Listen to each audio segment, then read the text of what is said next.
In this video tutorial, I'm going to show you how to use the beautiful Baroque Snowflakes plate to make a card in and of itself. And this is designed to give you beautiful snowflakes to add to your projects, to build together to make beautiful sort of snowflake flowers. But it can also be used on its own, just using the waste, because of how the die was designed to make you a really beautiful card. So I've got here a piece of the craft artist satin card, and this is in the beautiful sort of ruby red colour. And this is approximately sort of 5 by 8 inches. It doesn't matter, we're going to trim it down, but you want it to be in the middle of a piece of card to give you plenty of room to frame it. And we're just going to cut this through, and to cut this I'm going to use the Kaleido because it fits perfectly within an A5 machine, but I'm also going to use the metal shim as well as my top plate, as there's quite a lot of detail in here, and I want to make sure I get it cut first, in this sort of cut right first time. So I'm just going to take it forwards and come back just to make sure I've got everything cut, and then we'll just do this and just turn it over and check everything's cut through. You can see it is, because the snowflakes are already starting to come out. And what you actually get when you cut this die is you get 16 snowflakes in different sizes. And what I've put into the design of this is so that you actually get 2 of each size. Although it doesn't look it, the die is actually symmetrical. So the design is repeated on 2 corners. So you can see here, you've got this sort of medium, or sort of size 4 as I'd call it, here in the corner. You've got another one in the other corner, and then you've got the 2 sort of size 3 in the middle. So you'll see here we're getting 2 of the largest, 2, so size 1, 2, 3 and 4. You've also got a 5th size of that, so it puts us to 10, and again those are symmetrical. And then you get the little centers, or little sort of snowflake flowers from it, which just fit in. And again, the same idea, there are 3 sizes of these: a large, a sort of medium and a small. In fact, the large are almost the same, so we get 6 of those through. So you get 16 pieces from cutting the die, and we're going to use those to help to decorate the card or the project, but we're now going to use the actual background. So I'm just going to slide those to one side because I've already got them laid out to use. So we'll pop those all to one side. And what you want to do is, with this one, we're going to make this into a shaker card background and a square. So you want to spray glue this and attach it to a piece of acetate. And I've already done that here so that I've got the acetate at the back. But if you notice, I've only gone for a square because I'm going to make this into a square card. And I've sized this by using the frame. You can see I've echoed the pattern so you see the symmetry in here. It's really nice, looks almost Nordic like that. So we've got that piece done, and I've put foam tape onto the back. And all I'm going to do is open up the foam tape before I fill this. And in actual fact, what I'm going to do is I'm going to use a mixture of, these are sort of crystals that you can get from sort of pound shops and places like that. So I'm going to put a selection of crystals in, because these sort of help to hold the glitter in. It's also fantastic if you use the Crafts 2 Snow. That works extremely well with it. And then I'm going to use some of the gold sort of ultra fine glitter as well, because I'm making this very red and gold. So just shaking a little bit of that mixed into it. Now, putting a back on is quite difficult, so I always do this with shaker cards. I take another piece of acetate and effectively seal it in as a faux shaker card. This allows me to put it over a different background. So I'm just going to seal that down, and because I'm using the crystals and they're different heights, you can see it's actually quite bubbly inside, which is exactly what we want. So I'm just going to trim off around the foam tape, take the excess acetate off, and I'm using the Craft Artist Kaleido acetate, as it works for everything, so I use that for everything. You can see now we're starting to get that movement, and those will work against the glitter. So we've got that put down. I'm then going to put another layer of foam tape on so that I can stick on the back panel. So we're just putting a little bit of foam tape all the way around here. And you could do this in a rectangular shape using a rectangular frame, or put it flat on. You can offset two die cut pieces against each other to give you a beautiful sort of drop shadow. You can drop pieces back in. There's so much you can do with this die just on its own.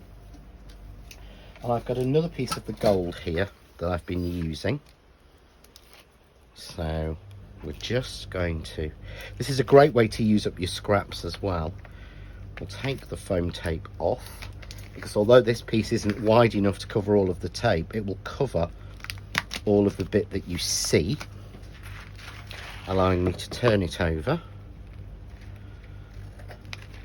and just trim that down. There we go. Okay. And then I've simply got here a frame that I've made using the press cut by Crafts 2 stitched dot and plain stitched squares in the same two colours. And I'm just going to frame it on. You can see where I'm framing it so that I keep that symmetrical pattern. So there we've got, taped that down obviously because it's not fully finished at the back. So there we have the beginning of our card. So all I need to do now is to add that onto a card blank. So what I'm going to do now is just bring in a card blank, and I've got one that's been cut to 7 by 7. I've obviously still got some foam tape exposed, so just to make sure it's nice and secure, over the other two areas I'm using a little bit of power tape, as power tape is a lot stronger. I wouldn't use a normal double-sided tape for this. You want to use power tape, or if you can't get it at a pinch, use red line tape, so it's nice and strong, and that has the same sort of strength as the foam tape. Your standard double-sided tape really doesn't. So we're going to put that, there we go, onto our card blank so that we've got our sort of shaker card effect. And then I'm going to take some of the snowflakes. So I'm just going to bring in the piece I've got the snowflakes on. And I'm going to use a little bit of glue glaze to attach these. So I'm going to bring out then the gold. So I'm going for each opposing corner, and I'm using exactly the same size on each one to bring those together. Let's bring that in a little bit. Okay.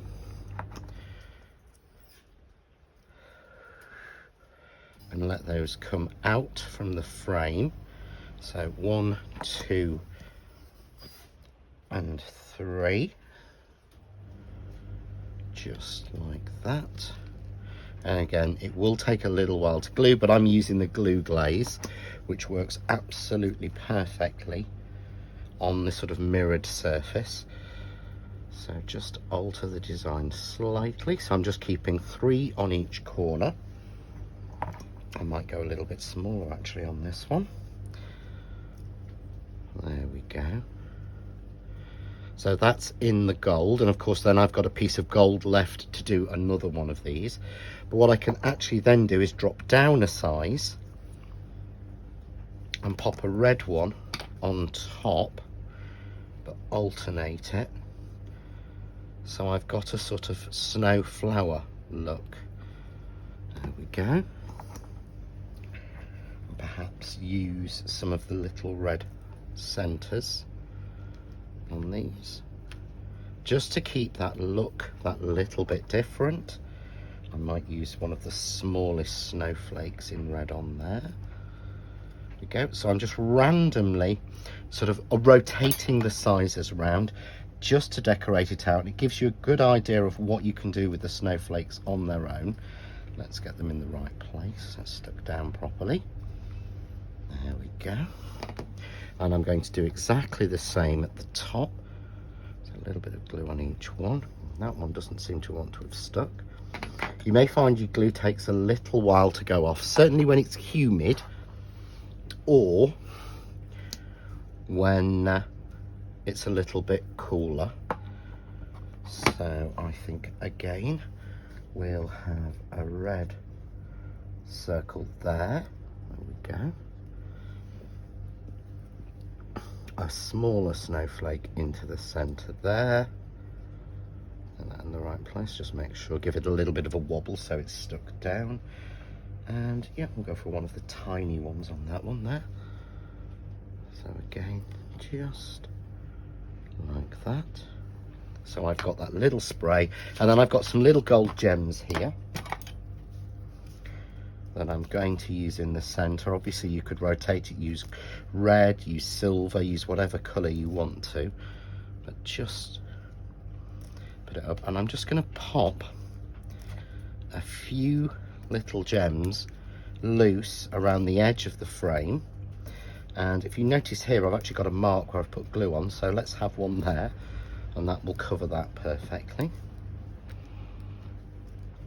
So same again into the center of each of these.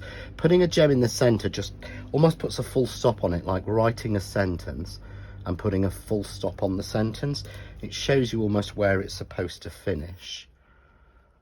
And adding a few little gems around just ties in and brings it together.